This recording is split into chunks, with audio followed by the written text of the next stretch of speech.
it's August.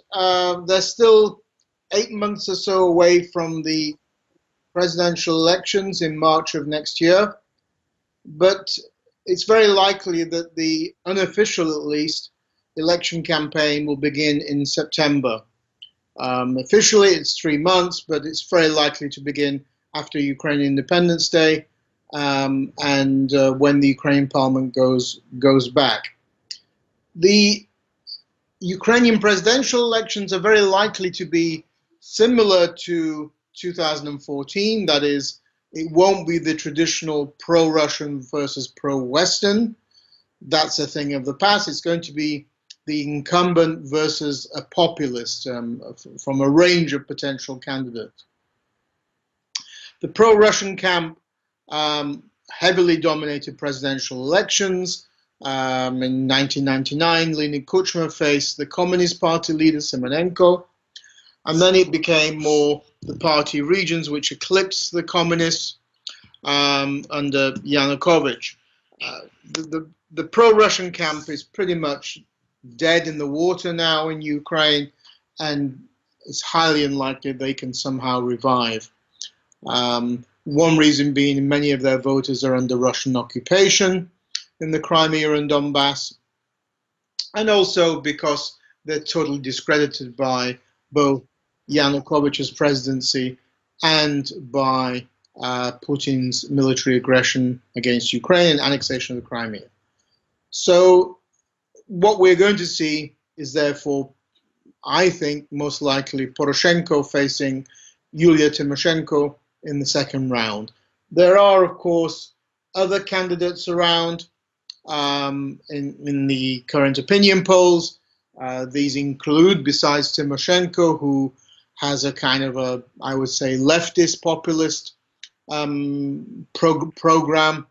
You also have Anatoliy Hrytsenko, who keeps popping up every now and again in elections, a former Ukrainian defense minister, has a bit of baggage as well from the Yushchenko era when he was defense minister, because a lot of military equipment was sold off then, which keeps coming up when he's on TV.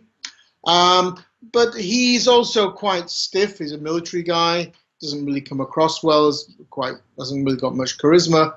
And for some reason, maybe because he is a military person, he seems to be very infatuated with dictator Pinochet from Chile. Thinks that Ukraine needs a bit of authoritarian strongman, and he's the one to bring it. Similar to Tymoshenko and similar to populists in Ukraine and elsewhere, Hrytsenko has no program except criticizing, of course, Poroshenko.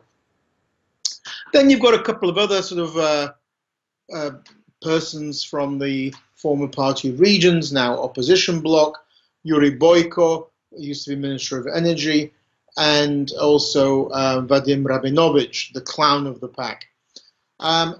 Although they have relatively high polling at the moment, I don't somehow believe that they are going to scrape through into the second round. I still think it's somehow going to be, in many ways, a repeat of 2014, Tymoshenko, Poroshenko, but then Poroshenko won in the first round. I think this time it'll go to a second round. It's very rare that a candidate wins in the first round. It's only happened twice, 2014 and 1991. What's important to look at is not just the polls, but what they stand for. Ukrainian polls, like opinion polls everywhere, are notoriously difficult to pin down. To give you two examples, the Brexit referendum in Britain in 2016, all the pollsters said that Brexit was going to fail, going to lose, be defeated. And on the night of the referendum, the Brexiteers actually admitted defeat, but they won. Similarly, 2016 US presidential elections, everybody, all the pollsters believed Hillary Clinton was going to win. And Donald Trump on the night of the election actually admitted defeat. But again, it was wrong. So we have to be very cautious about opinion polls, particularly so far ahead of the elections. Also, how somebody responds today to a pollster is not necessarily how they are going to act in an election booth in late March of 2019. For example, today they could be just letting off steam about Poroshenko, but back in March 2019 they may actually vote for him. There's also a question of sometimes these polls are not exactly honest and objective as well. There have been talks of some of them being rigged in favor of one or two of the other candidates. In terms of issues which are the most important for Ukrainian voters, the three big ones are the war, of course, fighting corruption, and also the state of the economy, i.e. inflation, high prices, particularly utility prices, and also unemployment. Tymoshenko has to try and the other candidates as well, but they have to try and convince voters that they can do better, particularly in those three areas. And this is where I'm not sure they can be that convincing. For one thing, Tymoshenko is not a new face. Neither is Poroshenko, but at least he's been in office and he can say, look at my record. Tymoshenko has been around in Ukrainian politics for a long time. She was first elected to parliament in 1996. Then with Pavlo Lazarenko, who defected or sought asylum in the US in 1999, was arrested, criminally charged for money laundering, and spent 6 years in a US jail. He is the only one of the few Ukrainian oligarchs or Ukrainian elites who have gone to jail, showing how it's usually they go to jail if they're abroad, not if they're in Ukraine. Tymoshenko was not able to convince voters in 2010 that she was a new face, and she's going to have the same problem today. In 2010, she didn't lose so badly. She actually only lost by 3%. Yanukovych was really spooked by that, probably a reason why he put her in jail, because she is a fighter. But she lost in 2010 because she got 3 million fewer votes than Yushchenko in 2004. And the 3 million votes are the ones that I know of in Kiev, people I know. And these are usually what would be called in the West yuppies, urban yuppies, middle-class people, professionals, business persons, people who refuse to accept that there's a need to negatively vote against Yanukovych for Tymoshenko. So they bought into Yushchenko's protiv against all. I think that was wrong, but there were quite a lot of people who believe that. I doubt very much whether that same group of people are going to now have a different viewpoint about Tymoshenko. If anything, it's going to be the same. She hasn't really reached out to them, and opinion polls show that her main base of support are the least socioeconomically wealthy of Ukrainian society. So people who have been left on the sidelines from Ukraine's post-communist transition, pensioners, people in small villages, towns, and such like. To expand beyond that base is going to be a big task for her, particularly because populists everywhere, whether it's US or Ukraine, they're either hated or they're really, really loved like some kind of godlike figures. That's as much true of Donald Trump as it is of Yulia Tymoshenko. Donald Trump can do nothing wrong for his base. He can screw up in Helsinki, he can hurl insults at women, blacks, Hispanics, you name it, disabled people, but nevertheless, his base level of support seems to always remain the same, never goes down. And that's true of populists everywhere, but at the same time, they have a hardcore who really dislike them. And the trick is to get the people in the middle. And I think that's where Poroshenko has an advantage over Tymoshenko. In the three areas, therefore, that Ukrainians are really interested in, I don't think that any of the candidates, including Tymoshenko, has an edge over Poroshenko. On the question of the war, for example, I mean, what could Tymoshenko have done better than Poroshenko? The pro-Russian ones from the party regions like Boyko and Rabinovich, that's obvious. All they will say is, and what they're saying is, we're going to capitulate to Russia. we're going to basically negotiate with Russia and give them what they want. So, of course, that particularly includes accepting that Crimea is Russia. But what can Tymoshenko? She can't say that because she has many voters in West Ukraine. So what can she say that she could have done better? Particularly because, and she's heavily criticized for this in Ukraine, she's never traveled to the front line. Why is it that Taras Kuzio has gone to the front line twice to do his research, but Tymoshenko's never gone once? By the way, Hrytsenko's also criticized for not doing that. How can a former defense minister have never gone to the front line? I mean, at least just go and, I mean, I'm sure you can arrange it so it's safe, particularly at that level. I didn't, but at that level, with a military escort or something, but neither of them have been there. And also, Tymoshenko's also criticized strongly for never really pointing a finger at Putin for being behind the war. Again, why can Kuzio call his book Putin's War Against Ukraine and Tymoshenko can't point the finger at Putin? I deliberately didn't want to say Russia war against Ukraine because I don't think all Russians necessarily particularly want to have a war against Ukraine. But Putin is certainly guilty of that, and he's the president. You know, the buck stops at the president. He's the commander-in-chief, and he's admitted that he ran the operation to annex the Crimea. But Tymoshenko, for example, at her recent New Deal Congress, never mentioned Putin once when talking about the war. So it raises eyebrows, and in particular, because this builds on kind of suspicion about the past. In 2008, when Russia invaded Georgia, the National Democratic camp, the Orange camp, was divided into two. Arseniy Yatsenyuk and Viktor Yushchenko were heavily critical of Russia's invasion. Yushchenko was very brave. He traveled down to Georgia together with the Polish and Baltic presidents and prime ministers, and stood there on the stage with President Saakashvili and denounced Russia's actions.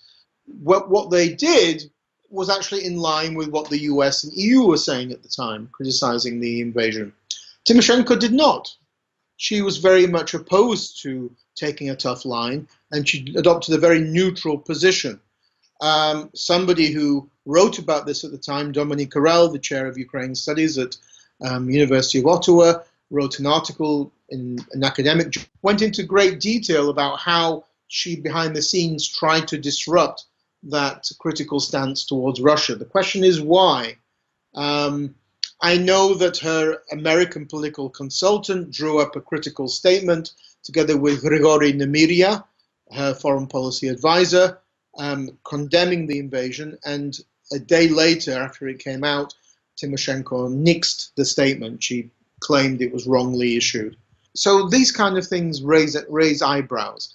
In January of this year, during the parliamentary vote on the Donbas, the new law on the Donbas, which replaced an ATO, an anti-terrorist operation, with declaring these territories are temporarily occupied by Russia, Tymoshenko was absent. She didn't attend the vote. Again, raising eyebrows about this question. So over this question of attitudes to Putin and Russia, there seems to be two camps in that orange group.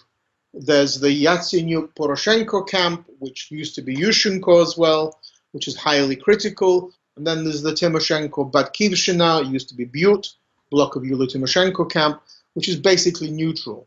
Then, of course, you've got the pro-Russian camp. So they want to remain neutrality. This could be because Tymoshenko, like all populists, like Trump, think that they're so good at doing negotiations and hoodwinking that they can get the better of Putin. We saw that with Trump in Helsinki. So it could be that. I mean, there's also suspicion, of course, because of the 2009 gas contract that Tymoshenko signed, which must have been the worst gas contract in history, and led to Ukraine paying the highest gas price in Europe, which of course increased Ukraine's state debt, and led to Ukraine receiving one of the lowest or the lowest gas transit price in Europe. Again, to whose benefit was that? Even with the pro-Russian Yanukovych as president, Russia refused to reduce the price. So even under Yanukovych, Ukraine was paying the highest gas price in Europe. To give an idea, it was paying about $450 per 1,000 cubic meters then. Today it's paying just over 200. And that's a massive amount of difference. So there's a lot of question marks there which will work against her in any kind of debate or during the election campaign. On fighting corruption, I just don't see what she can bring to the table. And the key is to convince voters that she can do something better than Poroshenko. I mean, there's been a lot of criticism of Poroshenko about this question, which I think some of it's unfair, some of it's okay, some of it's unfair. There are three aspects to fighting corruption, and two of them have been successfully launched. The two of them have been launched, which have been strongly dealt with in a new report by a big Kiev think tank headed by Ihor Borakovsky, and these are the establishment of new anti-corruption fighting institutions such as NABU, the National Agency of Prevention of Corruption, and National Agency Against Corruption. So there's been a lot of new institutions created which are going to fight corruption. The key one, of course, the jewel in the crown, is the Anti-Corruption Court, which was adopted just a month or so ago. A second area which has gone ahead is the closure of all the main avenues of where Ukrainian elites used to do corruption. Areas such as VAT fraud, money laundering through banks. You know, Kolomoisky's Privat Bank laundered $5.5 billion over a decade through Privat Bank, which is why it was nationalized in 2016. So VAT fraud, bank money laundering, government contracts, you know, insider deals and lack of competition, favoritism to certain people, especially the gas sector, the whole energy sector, which is a cash cow for elites. All of those have been closed. Ihor Borakovsky's report estimates that Ukraine saves about $6 billion a year from the closure of these corrupt avenues. He believes, though, and he said this to me personally and to Anders Aslund, that this is probably a very conservative estimate. The figure is probably likely to be a lot higher. But that's what they can put their fingers on, as it were. And it's very difficult to find the true figure. So the next and third element to fighting corruption is, of course, getting the anti-corruption court up and running and making sure elites are equal before the law and that people who have committed corruption go to jail, that there is some accountability. That is very likely to happen with the new president because it's going to take at least a year or 9 months for the anti-corruption court to be set up. So the next president is going to actually have to do something with the anti-corruption court, whoever that will be.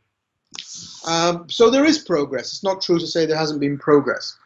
Now, the whole question of economics, again, economics, growth and employment, inflation, again, is a candidate going to be able to convince voters that they are going to be better? For some people, yes, because if you use populist language that, look, I'm going to resolve everything, you know, and it's going to be very easy to do, you're all going to live better. So voters, or some voters, like to see a very simple answer. Then they may be attracted by populists like Tymoshenko.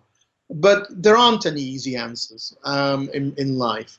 And what we have seen is that really the choice is between that kind of populist magic wand, which will resolve everything, and which is very anti-IMF, you know, and very anti sort of EU in some ways over demands for these reforms, or the continuation of what really has been happening since 2014, which maybe hasn't been clearly, you know, 2 feet forward, as it were. It's been maybe 2 feet forward, one foot back, but at least there's been progress, especially when you compare the period in Ukraine since the Euromaidan to the period after the Orange Revolution when absolutely nothing was being done, where Yushchenko just wasted 5 years squabbling with Tymoshenko.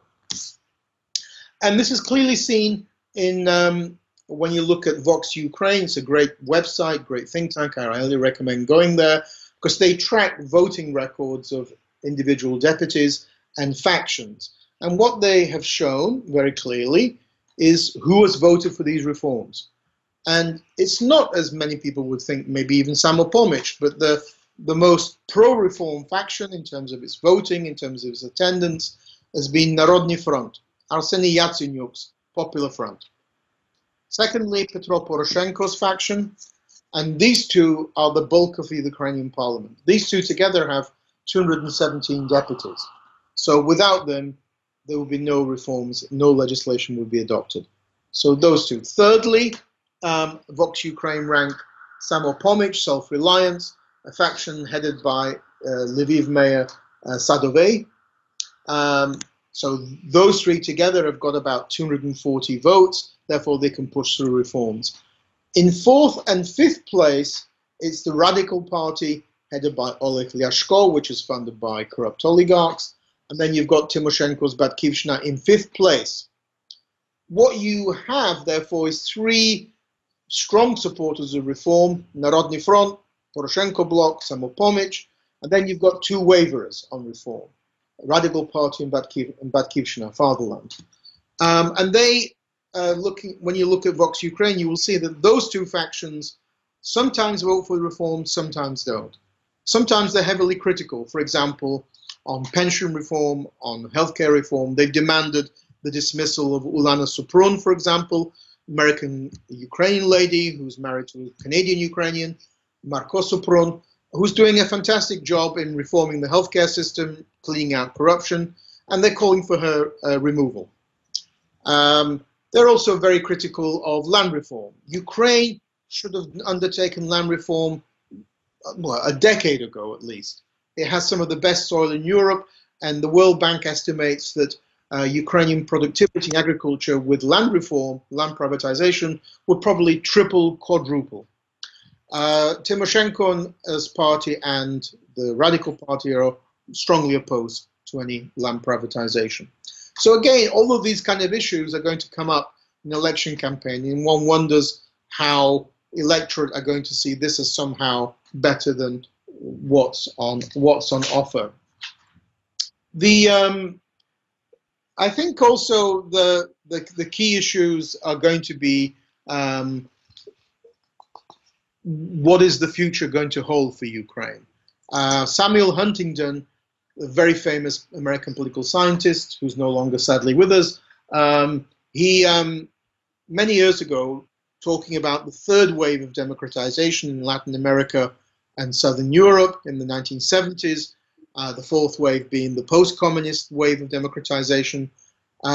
He talked about the two turnover test. What he meant was that if you have two good elections where reformers come to power, then it's very likely that the process of moving forward on reform and democratization cannot be reversed.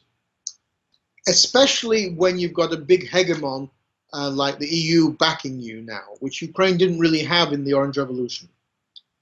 And Ukraine's had one successful election where, if you want to call it five, whether fully or partly pro-Western factions came to power in 2014. The next big test is going to be next year, presidential in March, parliamentary in October. And again, win next year's elections and the whole process of reforms and decommunization, nation building, integration into Europe continue, then by 2024, when you have the next elections after that, Ukraine will be a place which will be Europeanized to a great degree. Reforms will have gone ahead. It'll be totally decommunized, de-Sovietized, and there will be no going back. No matter what Putin does, no matter if the pro-Russians even come to power, the whole process will have been irreversible. And in that sense, therefore, voters will have an important choice to make next year, whether they will stick with the devil they know, even though they may find things about him and about the political groups around him, Narodny Front and Petro Poroshenko bloc, not that welcoming. But at the same time, the alternative on offer, which is really only populism, it's not really a pro-Russian alternative, it's populism, is not going to produce anything better. So I think that my prediction would be that Poroshenko will be re-elected. He not only has, together with Arseniy Yatsenyuk, because they were a team, done a lot in terms of promoting reform in the Ukrainian parliament, in terms of the whole process of areas which are very vital and important for the Ukrainian diaspora, which is memory politics under Vladimir Putin, Andrei Kohut, in the Institute of National Memory and the former KGB archives, decommunization, which has gone massively ahead. 2,000 monuments of Lenin have been removed in eastern southern Ukraine since 2015, and the whole area of building Ukraine's national security. Today, Ukraine has the best army it's ever had. It's ranked 30th in the world. It's just below Canada and Poland. Ukraine's military-industrial complex, which supplies weapons, has also been boosted. You have a national guard, and you have a revitalization of Ukraine's national identity. So all of those things, I think, are progress. Could things have been done more? Possibly, but let's remember the country was on the brink of collapse in 2014. It was bankrupt.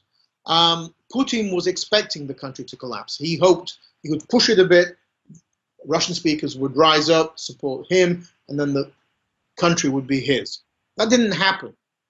Russian speakers didn't back Putin. But it was very, dodgy for a few years. I mean, the Ukrainian economy only began to grow again in 2016, and finances began to come back to normal. So there has been progress. It's up to voters, Ukrainian voters next year, how they will see that. And for Tymoshenko, it's probably the last stab at this potential becoming president, because it's her third attempt. So she may try again if she loses, but that would become a bit too ridiculous for Ukrainians. But the key issue is the two turnover test. If Ukraine gets through next year's elections in a good way, good people come to power at the presidential and the parliamentary level, then the Ukraine we will see in 2024 will be the Ukraine that we have wanted to see since 1991, de-Sovietized, European, and democratic. So a lot is riding on what happens next year. Let's see what happens. It'll be fun, at the very least. Thank you.